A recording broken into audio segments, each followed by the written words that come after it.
Thousands of Australians took to the streets today in a series of anti-immigration rallies held across major cities including Sydney, Melbourne, Adelaide and several regional centres. These protests, organised under the banner March for Australia, were widely condemned by the federal government and civil society groups for promoting far-right ideologies and spreading hate. The organisers of March for Australia expressed deep concern about mass immigration, stating on their website that Australia's unity and shared values have been eroded by divisive policies. They claim that mass immigration has placed enormous pressure on communities, contributing to challenges in housing, infrastructure, healthcare, wages, traffic congestion, environmental degradation and crime.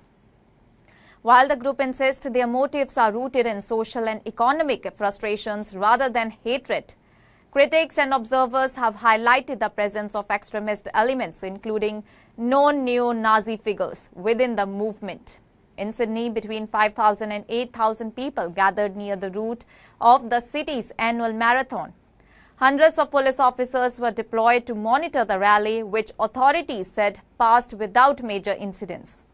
Many protesters were draped in Australian flags and voiced their concerns about immigration levels. Glenn Archin, one demonstrator, described the nation as bursting at the seams, pointing to housing shortages, long hospital wait times and congested roads as signs of the strain. Melbourne's rally was more volatile, with clashes reported between March for Australia participants and attendees of a simultaneous pro-Palestine rally. Thomas Savelle, a notorious neo-Nazi, spoke to the crowd from the steps of Victoria's Parliament House, drawing further criticism. Police reportedly used pepper spray to disperse tensions, though Victoria Police said they would release more details later. Adelaide saw one of the largest gatherings, with police estimating around 15,000 people attended both the anti-immigration rally and a counter-demonstration. Local media described the crowd as generally well-behaved, but unsettling signs were displayed, including a placard supporting Desi Freeman, a conspiracy theorist and self-described sovereign citizen currently wanted by police after allegedly killing 2 officers on his rural property earlier in the week.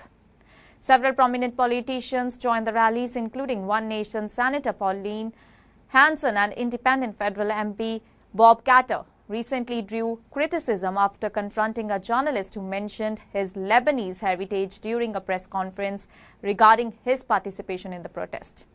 The government has responded quickly and strongly. Home Affairs Minister Tony Burke declared there is no place in the nation for people who seek to divide and undermine their social cohesion. Multicultural Affairs Minister Dr. Anne Elley echoed these sentiments, emphasizing that Australia stands united against any attempt to intimidate migrant communities and condemning far-right activism rooted in racism and ethnocentrism. Senior Labour Minister Murray Watt also condemned the rallies as hateful and divisive, asserting that they were organised and promoted by neo-Nazi groups. The March for Australia organisers have not publicly responded to these allegations. Meanwhile, counter-protests were held in cities like Sydney, led by groups such as the Refugee Action Coalition. Their spokesperson described the anti-immigration rallies as pushing a far-right agenda and said their counter-demonstration reflected the public's disgust and anger at such rhetoric. All these rallies unfolded amid growing concerns about right-wing extremism in Australia in response to a surge in anti-Semitic incidents linked to the Gaza conflict since October 2023.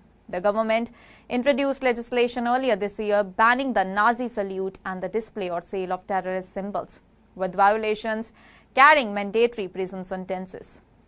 Today's events have reignited national debate over immigration, social cohesion, freedom of speech, and where the line is drawn between legitimate protest and hate speech.